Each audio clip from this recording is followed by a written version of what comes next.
ಜಮೀನು ಅವ್ರ ಅಪ್ಪ ಮಾಡ್ಯಾನನ್ರಿ ದೇಶನಾಗ. ಅವ್ರಿಗೆ ಪಾಕಿಸ್ತಾನ ತಬಾಗೆ ಹೊಡೆದು ಕೊಟ್ಟೈತಲ್ಲ.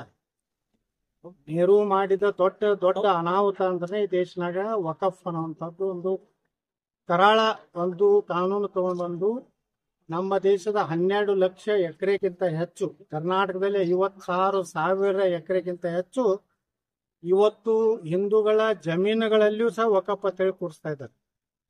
ಯಾರು ದಲಿತರು ಕಟ್ಟುವಂತ ಮನೆಗಳ ಮೇಲೂ ಇವತ್ತು ವಕಫ್ದವ್ರು ಖಾಲಿ ಮಾಡಿಸ್ಲಿಕ್ಕೆ ಪ್ರಯತ್ನ ಮಾಡ್ತಾ ಇದ್ದಾರೆ, ಗುಂಡಾಗಿರಿ ಮಾಡ್ತಾ ಇದ್ದಾರೆ ವಿಜಯನಗರದಲ್ಲಿ.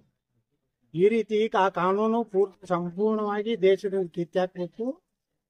ಅದನ್ನೆಲ್ಲ ಕಂದಾಯ ಇಲಾಖೆ ಭಾರತ ಸರ್ಕಾರ ತಗೊಂಡು ಎಲ್ಲಾ ರಾಜ್ಯಗಳ ಕಂದಾಯ ಇಲಾಖೆಗೆ ಅದನ್ನ ಹಸ್ತಾಂತರ ಮಾಡಬೇಕು.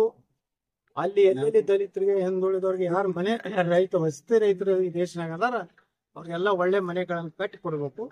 ವಕಫ್ ಈ ದೇಶದ ಹಿಂದಿನ ನೆಹರು ಮಾಡಿದಂತ ದೊಡ್ಡ ತಪ್ಪನ್ನ ನಾವು ಎಲ್ಲ ತಿದ್ದಬೇಕಾಗಿದೆ. ಬಾಬಾ ಸಾಹೇಬ್ ಅಂಬೇಡ್ಕರ್ ಅವ್ರ ನನಸು ಮಾಡ್ಬೇಕಾಗಿದೆ. ಹಂಗೆ ಕಾಶ್ಮೀರ 370 ನಾವು ತಗೊಂಡಿವಿ, ಅಯೋಧ್ಯ ರಾಮ ಮಂದಿರ ಕಟ್ಟಿದೀವಿ. ಸುಮಾರು 850 ವರ್ಷಗಳ ಹಿಂದೆ ಏನೊಂದು ದೊಡ್ಡ ನಳಂದ ವಿಶ್ವವಿದ್ಯಾಲಯ ಏನು ಮುಸ್ಲಿಂ ಒಬ್ಬ ರಾಜ ಸಂಪೂರ್ಣ ನಾಶ ಮಾಡಿ ಅಲ್ಲಿ ಸುಮಾರು ತಿಂಗಳಾನುಗಟ್ಲೆ ಬೆಂಕಿಯಲ್ಲಿ ಎಷ್ಟೋ ಗ್ರಂಥಗಳು ಸುಟ್ಟುವುದು.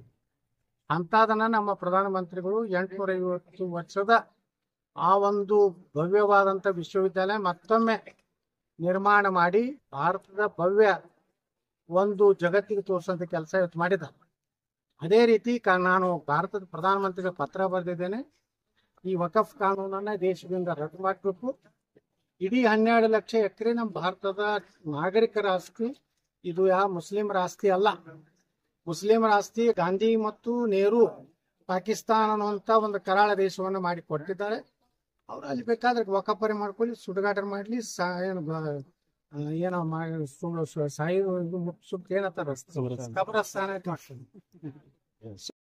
और नए न्यूज़ों के लिए देखते रहिए अपना चैनल TV22 न्यूज़। लाइक करें, शेयर करें, सब्सक्राइब करें और बेल आइकन बटन दबाना ना भूलें।